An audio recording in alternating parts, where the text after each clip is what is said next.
Hello everyone, आज मैं आपके लिए लेकर आई हूँ बीटीएस के वर्ल्ड वाइड हैंडसम मेंबर का rolling stone interview Hindi dubbing में। इस इंटरव्यू में जीन अपनी म्यूज़िक जर्नी, बीटीएस मेमोरीज और अपनी फीलिंग्स के बारे में ऑनेस्टली बातें करते हैं, तो वीडियो को इन तक ज़रूर देखना। और अगर आपको मेरी हिंदी डबिंग पसंद आई तो कमेंट ज़रूर करना। तो चलिए वीडियो को स्टार्ट करते हैं। सबसे पहले हमारे होस्ट हैं, ये कहते हैं बीटीएस के जीन रोलिंग स्टोन के कवर पर आपका स्वागत है। फिर हमारे जीन कहते हैं मुझे रोलिंग स्टोन में वापस आकर बहुत सम्मान महसूस हो रहा है। फिर यहाँ होस्ट कहते हैं जब से हमने आखिरी बार बात की है आपने बहुत कुछ किया है, लेकिन आपने ये गाना लूज़र भी बनाया है और मुझे वो गाना बहुत पसंद आया। फिर हमारे जीन यहाँ ये कहते हैं अगर आप चाहें तो मैं इसे अभी गाकर सुना सकता हूँ। फिर होस्ट हंस के कहते हैं प्लीज़। फिर हमारे जीन बहुत ज़ोर से हंसते हैं और कहते हैं सॉरी, माफ़ करना। अब होस्ट कहते हैं वो एक ऐसा रॉक गाना है जो आजकल रॉक बैंड्स द्वारा बनाए जा रहे ज़्यादातर रॉक गानों से भी बेहतर है। बस मुझे उसके बारे में बताओ क्योंकि वो इतना शानदार है। फिर जीन कहते हैं उस गाने के लिए मैंने जोइन नाम की एक कोरियन आर्टिस्ट के साथ कोलैबोरेशन किया था। तो अब मेरी उम्र 35 साल है। ट्रेडिशनल कोरियन एज सिस्टम के अनुसार इंटरनेशनल गिनती में 33 साल, और उस गाने के लिए मैं एक यूथफुल वाइब बनाने पर फोकस कर रहा था। मैं बहुत खुश हूँ कि आपको यह गाना पसंद आया। मुझे रॉक जैसी संगीत शैलियाँ पसंद है और मैं हमेशा से उस सॉन्ग को अपने सोलो एल्बम में शामिल करना चाहता था, इसीलिए मैंने सामान्य से ज़्यादा रिक्वेस्ट की। शुरुआती चरणों में यह गाना इतना इंटेंस नहीं लग रहा था, तो मैंने कहा अगर हम शाउटिंग को और ज़्यादा एम्पलीफाई करें तो कैसा रहेगा। अगर हम साउंड बदल दें तो मैंने बहुत सारे बदलाव किए। अब होस्ट कहते हैं 35 साल की उम्र में एक आइडल होने के बारे में आपको कैसा महसूस होता है? आप बहुत यंग दिखते हैं, अच्छा महसूस करते हैं, लेकिन अपने मन में आप इस बात को कैसे समझते और संतुलित करते हैं? क्या ये बात आपके दिमाग में रहती है? क्या आप इसके बारे में बहुत ज़्यादा सोचते हैं? फिर हमारे जीन यहाँ कहते हैं मुझे लगता है कि यह हमेशा शारीरिक रूप से थका देने वाला होता है। हालांकि यह सच है कि अब वही डांस मूव पहले से थोड़ा ज़्यादा मुश्किल महसूस होते हैं, लेकिन ऑडियंस के लिए यह मेरी अपनी जिम्मेदारी है। मुझे खुद को अपने सबसे बेहतरीन रूप में दिखाना होता है, इसीलिए मुझे और ज़्यादा मेहनत करनी पड़ती है। अब यहाँ हमारे होस्ट ये कहते हैं बस और ज़्यादा मेहनत से ट्रेनिंग करनी पड़ती है, क्या यही बात है? अब हमारे जीन कहते हैं सच कहूँ तो मुझे पता है कि मैं बाकी मेंबर्स जितना अच्छा मूव नहीं कर पाता, इसीलिए मैं हमेशा प्रैक्टिस के लिए जल्दी आ जाता था या फिर पीछे रहकर और मेहनत करता था ताकि उनकी बराबरी कर सकूं। मैं आज भी ऐसा नहीं करता हूँ। अब होस्ट कहते हैं फिर भी आप बहुत हैंडसम हैं। फिर हमारे जीन हंस के ये कहते हैं हाँ शायद मैं किस्मत वाला निकला। अब होस्ट कहते हैं ये तो मैं आपसे छीन नहीं सकता। अब हमारे जीन कहते हैं सही है, मुझे लगता है कि मैं बाकी मेंबर से थोड़ा ज़्यादा अच्छा दिखता हूँ, हालांकि सभी बहुत हैंडसम हैं। ग्रुप में कम से कम एक चीज़ तो होनी चाहिए जिसमें मैं सबसे बेहतर हूँ। अब होस्ट कहते हैं ये अच्छा है क्योंकि हम अभी गहरी बात कर रहे हैं। गंभीरता से कहूँ तो आपने एक रॉक बैंड के साथ बहुत शानदार टूर किया, जो बीटीएस के साथ आप जो करते हैं उससे काफ़ी अलग था। तो वो अनुभव आगे चलकर आप पर कैसे असर डालता है आप जानते हैं, एल्बम बनाने में भी, और जब आप बीटीएस के साथ फिर से बैंड के साथ टूर करेंगे तो उसमें भी आप जानते हैं। अब जीन कहते हैं तो मैंने बैंड के साथ सिर्फ कुछ महीनों तक टूर किया, जबकि मैंने बीटीएस के साथ एक दशक से भी ज़्यादा समय तक टूर किया। इसीलिए मुझे नहीं लगता कि बैंड का अनुभव कोई बहुत बड़ा फर्क डालेगा। ग्रुप के 10 साल से भी ज़्यादा समय साथ में म्यूज़िक बनाते और एक दूसरे के साथ तालमेल बैठाते हुए बिताया। मुझे लगता है कि हम बिना ज़्यादा परेशानी के फिर से टूरिंग की लय में वापस आ जाएंगे। सभी सदस्य बहुत ज़्यादा टूर करना चाहते थे। वे पूरी मेहनत और दृढ़ता के साथ लगे हुए थे। मेरे लिए साथ बनाए रखना मुश्किल रहा, लेकिन मैं अपनी पूरी कोशिश करूँगा। अब होस्ट यहाँ ये कहते हैं, आरएम ने अपनी पहचान, स्वभाव को लेकर उलझन में होने के बारे में बात की। बटर और परमिशन टू डांस के बाद बीटीएस की पहचान को लेकर और किसी तरह नई दिशा को ढूंढने की कोशिश करनी पड़ी। ग्रुप के लिए एक नए मिशन की क्या उस बात को लेकर आपकी कोई सहमति थी? और क्या आपको भी उसी तरह के मानसिक सफर से गुजरना पड़ा? अब हमारे जिन कहते हैं, असल में मैं उस मुद्दे पर बाकी लोगों से पूरी तरह सहमत नहीं था, क्योंकि संगीत में आपको कुछ नतीजे दिखाई देते हैं ना। इसीलिए मुझे लगता था कि हमारे सबसे प्यारे गाने ही हमारी पहचान है, लेकिन हर कोई ऐसा महसूस नहीं करता था। इसीलिए काफ़ी चर्चा के बाद मैं इस राय से सहमत हो गया कि हमारी पहचान उस संगीत में है जो हम पहले बनाया करते थे। अब और मुझे विश्वास है कि अपनी सच्चाई को संगीत के जरिए व्यक्त करना ही हमारी पहचान है। अब होस्ट यहाँ ये कहते हैं, मैं सामान्य तौर पर उस समय के बारे में पूछना चाहता हूँ जब आप सबसे दूर थे, क्योंकि आप दोनों अपनी मिलिट्री सेवा सर्विस के कारण दूर थे और आपके सोलो म्यूजिक ने भी आपको ग्रुप से कुछ समय के लिए दूर कर दिया था और अब आप फिर से एक साथ वापस आ गए हैं। आपके दूर रहने के समय ने उस तरीकों को कैसे बदल दिया जिससे आप इस बारे में सोचते हैं, बैंड में आपकी भूमिका और बैंड में आपकी ज़िंदगी के बारे में? अब हमारे जीन कहते हैं, मुझे बाकी सदस्यों की बहुत याद आती थी और बाद में हमने उस समय की भरपाई की जब हम मिलिट्री के दौरान एक दूसरे से नहीं मिल सके थे। एक साल तक साथ मिलकर एल्बम पर काम करके, लेकिन मुझे पता है कि मैं उनके साथ रहने पर सबसे ज़्यादा सहज महसूस करता हूँ और इसी दूरी ने मुझे एक बार फिर इसका एहसास कराया कि मैं बीटीएस के सभी सदस्यों के साथ रहकर बहुत खुश महसूस करता हूँ।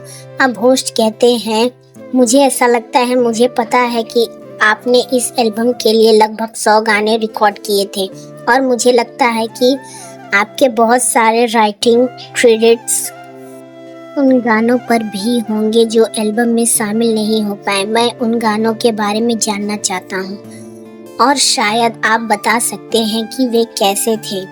अब जीन कहते हैं, मैंने इसके बारे में कहीं और बात नहीं की है, लेकिन सच ये है कि मैंने कोई भी गाना नहीं लिखा था क्योंकि उस समय मैं अभी भी अपने सोलो टूर पर था। जब मैं स्टूडियो पहुंचा तब तक 100 से भी ज़्यादा गाने पहले से ही बन चुके थे। फिर मैंने उनमें से सबसे अच्छे गानों का टेस्ट रिकॉर्डिंग किया और उसमें लगभग 7 से 10 दिन लगे थे। उसके बाद पूरा प्रोसेस खत्म हो गया। रिकॉर्डिंग लगभग 3 महीने पहले से तय थी और मेरा टूर उससे भी काफ़ी पहले से स्केड्यूल था। टाइमिंग बस मैच नहीं कर पाई। मुझे चिंता थी कि जब सभी मेंबर्स मिलिट्री में होंगे तो हमारे फैंस बोर हो जाएंगे, इसीलिए मैं वहीं था। हमारे फैंस के दिलों को तसल्ली देने के लिए इस बीच सारे गाने तैयार हो चुके थे। अब होस्ट कहते हैं, यह एल्बम बहुत शानदार है, लेकिन ज़रा सोचिए कि अगर इसमें आपके कुछ और लेखन योगदान होते तो यह कितना और बेहतर होता। अब हमारे जीन कहते हैं, मुझे लगता है कि यह और भी बेहतर हो सकता था, लेकिन बाकी मेंबर्स ने बेहतरीन काम किया और अगर मैं सिर्फ अपने गाने शामिल कराने के लिए जिद करता तो शायद यह इंटरव्यू कई महीनों बाद हो रहा होता। क्या उस समय तक हमारे फैंस बहुत बोर नहीं हो जाते? हाँ, मुझे थोड़ी निराशा हुई, लेकिन ज़िंदगी सिर्फ वर्तमान तक सीमित नहीं है, आगे एक भविष्य भी है। ज़रूर हूँ, लेकिन उस समय मैं जो सबसे अच्छा फैसला ले सकता था वही मैंने लिया। अब होस्ट कहते हैं, मुझे जो बात दिलचस्प लगती है यह है कि मुझे लगता है कि उन पर इसका प्रभाव पड़ा था। आपके रॉक म्यूज़िक के अंदाज से प्रभावित होकर आपने गीत लिखने में भाग लिया था, लेकिन फिर भी आपके रॉक संगीत का उन पर प्रभाव पड़ा था। अब जीन कहते, अगर मैंने किसी चीज़ को प्रभावित किया है तो शायद यही कि बाकी मेंबर्स ने मुझे स्टेज पर परफॉर्म करते देखा और वे भी ऐसा करना चाहते थे। मेरे कॉन्सर्ट ने उन्हें प्रेरित किया और आगे बढ़ने का थोड़ा हौसला दिया। शायद उसका थोड़ा सा असर पड़ा हो। किम तायुन एक बार मेरे कॉन्सर्ट में गेस्ट बनकर आए थे और जब उन्होंने मुझे स्टेज पर कॉन्सर्ट करते देखा तो उनके मन में इतनी चाह पैदा हुई कि वे स्टेज पर ही रो पड़े। अब होस्ट कहते हैं, आपके हिसाब से अब तक के सबसे बेहतरीन 5 रॉक बैंड कौन हैं? अब जीन कहते हैं, मुझे बहुत सारे रॉक बैंड्स पसंद है, लेकिन उनके नाम गिनाना ठीक नहीं होगा, इसीलिए मैं सिर्फ उस एक बैंड का नाम लूँगा जिसके सबसे करीब मैं खुद को मानता हूँ और जिसे मैं सबसे ज़्यादा सम्मान देता हूँ। मुझे कोल्ड प्ले के सभी मेंबर्स बहुत पसंद है, उन्हें देखकर मेरा दिल गुनगुनाने लगता है। अब होस्ट कहते हैं, मुझे नंबर 2 पसंद है और आपको आपका all time favourite rock song कौन सा है? अब हमारे जीन कहते हैं, उसके लिए मैं भी कहूँगा कि मेरा सबसे फेवरेट सॉन्ग कोल्ड प्ले का विला ला विदा है। मैं वास्तव में उनके सॉन्ग कॉन्सर्ट में 2 बार गेस्ट के रूप में शामिल हो चुका हूँ। उस सॉन्ग को सुनने के लिए बहुत एक्साइटेड था, हालांकि मुझे काफ़ी देर बाद बुलाया गया था। मुझे आज भी याद है जब मैं उस सॉन्ग को अकेले देख रहा था तो बैक स्टेज एक्साइटमेंट में बार बार उछल रहा था।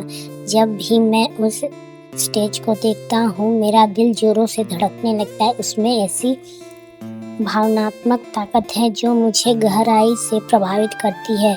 यह उन सॉन्ग्स में से है जो मुझे हमेशा नई नई प्रेरणा देते हैं। इसी वजह से अपना सोलो एल्बम बनाते समय मैं उन भावनाओं के बारे में बार बार सोचता रहा। अब होस्ट कहते हैं, हाँ बिल्कुल, यही वह चीज़ें हैं जो कोल्ड प्ले करता है और यूट्यूब भी अपने संगीत में करता है। वह चीज़ें हैं जिसमें भावनाएं धीरे धीरे उमड़ती हैं और फिर एक बड़े प्रभाव के साथ सामने आती है। यही वह भावना है जिसकी आप खोज करते हैं। वह भावनाओं से सॉन्ग का ज़बरदस्त उभार है ना। अब हमारे जीन कहते हैं, हाँ मैं पूरी तरह से निश्चित नहीं हूँ। दरअसल मुझे बहुत सारे कॉन्सर्ट्स में जाने का मौका नहीं मिला। भले ही मैंने बहुत सारे कॉन्सर्ट किए लेकिन मुझे उन्हें इतनी ज़्यादा संख्या में देखने का मौका नहीं मिला। लेकिन उस स्टेज की बात ही कुछ और है। जाहिर है और भी बहुत अच्छे और लोकप्रिय गाने हैं, लेकिन वह गाना मेरे लिए ख़ास मायने रखता है। होस्ट कहते हैं, बैंड का सबसे बड़ा मेंबर होना अपने साथ एक अलग तरह की जिम्मेदारी लेकर आता है। मुझे लगता है कि लोग आपसे समझदारी की उम्मीद करते हैं क्योंकि आप कई चीज़ों का सामना सबसे पहले करते हैं। यहाँ तक कि मिलिट्री सर्विस में भी सबसे पहले आप ही गए थे। इस बात में आपका क्या अच्छा है? बैंड के सबसे बड़े मेंबर्स होने के अपने इस रोल में आपको क्या अच्छा लगता है और क्या बात आपको पसंद नहीं आती? अब जीन कहते हैं, मैं टीम का सबसे बड़ा मेंबर हूँ, लेकिन टीम के अंदर बाकी मेंबर मुझे उस नज़रिए से ज़्यादा नहीं देखते। वे मुझे सबसे बड़े मेंबर्स की तरह ट्रीट नहीं करते। पता नहीं यह कहना थोड़ा अजीब तो नहीं है। मुझे लगता है कि बाकी मेंबर्स मुझे सबसे बड़ा नहीं मानते और सच कहूँ तो मैं भी सबसे बड़े की तरह व्यवहार नहीं करता। लेकिन जब वे अपनेपन से मुझे भाई कहकर पुकारते हैं और मेरे साथ बिना किसी झिझक के बहुत अपनेपन से रहते हैं। यही चीज़ मुझे सबसे ज़्यादा अच्छी लगती है। शायद इसका दूसरा पहलू यह है कि जब वे हद से ज़्यादा कैजुअल हो जाते हैं तो मुझे वह पसंद नहीं आता, लेकिन जब वे मजाक मस्ती में मेरे साथ कुछ ज़्यादा ही कैजुअल हो जाते हैं तो मैं कहूँगा यह हिस्सा मुझे सबसे कम पसंद है। होस्ट कहते हैं, और सच कहूँ तो वैसे भी 35 साल की उम्र कोई ज़्यादा उम्र नहीं होती। यह अभी भी काफ़ी युवा उम्र है। अब जीन कहते हैं, हाँ मुझे मालूम है, लेकिन तब मुझे महसूस हुआ कि 25 और 35 की उम्र के बीच वाकई एक बहुत बड़ा अंतर होता है। अब होस्ट कहते हैं, और बैंड में उस बदलाव का अनुभव सबसे पहले हमेशा आपको ही होता है। यही तो उसका एक हिस्सा है। अब जीन कहते हैं, आप बिल्कुल सही हैं। मुझे आपको बताने दीजिए कि एक साथी मेंबर्स ने एक बार मुझसे क्या कहा था। उसने कहा, जीन अगर तुम्हें मुश्किलें हो रही हैं तो तुम और मेहनत करके उसे पार कर सकते हो। और वह मुझसे 2-3 साल छोटा है। वह 2-3 साल बाद मेरे पास वापस आया और बोला, वाह, तुम्हें उस उम्र में इतना बुरा महसूस हो रहा था, मुझे तो पता ही नहीं था। अब होस्ट कहते हैं, आपने अपना टीवी शो किया जो एक बड़ी सफलता थी और सभी ने उसे बहुत पसंद किया। इसका आपके कैरियर की आगे की संभावनाओं के बारे में सोचने के तरीके पर क्या असर पड़ा? अब जीन कहते हैं, मैं हमेशा से यही सोचता आया हूँ कि अगर यह ग्रुप के साथ नहीं है तो इसे जारी रखने का कोई मतलब नहीं है। मुझे लगता है कि मेरे लिए सोलो कैरियर उतना इम्पोर्टेंट नहीं। अगर मैं कुछ भी करूँगा तो वह ग्रुप के अंदर ही कुछ अलग करने की कोशिश होगी, खासकर तब जब फैंस बोर हो रहे हो। मुझे एक्टिंग या ऐसी किसी चीज़ में कोई इंटरेस्ट नहीं। अब होस्ट कहते हैं, तो अब तुमने आखिरकार उसे छोड़ दिया।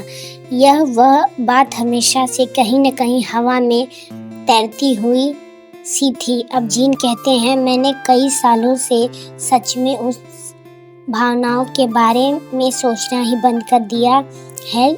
मुझे लगता था कि समय कभी सही नहीं होगा, लेकिन अब मुझे पूरा यकीन है कि लंबे समय तक समय सही नहीं होगा। अब होस्ट कहते, अगले 5 सालों के लिए आपकी सबसे बड़ी पर्सनल एम्बिशन क्या है? अब जीन कहते हैं, मेरा सबसे बड़ा ड्रीम बीटीएस के साथ टूर पर जाना और वर्ल्ड भर के जितने ज़्यादा हो सके फैंस से मिलना।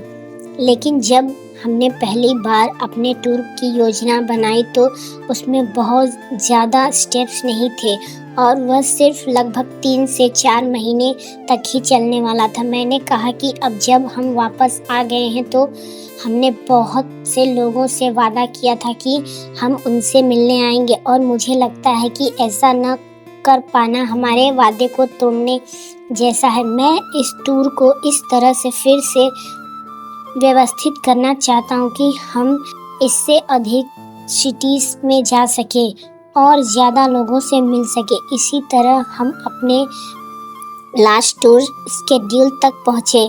हम 4 महीने के टूर को बढ़ाकर 1 साल से भी अधिक समय तक चलाने में सफल रहे। अब होस्ट कहते हैं, well thank you so much, आपसे मिलकर अच्छा लगा। अब जीन कहते हैं, thank you, good to see you. Army, अगर आपको ये वीडियो पसंद आई तो लाइक, शेयर, सब्सक्राइब करना। Thank you.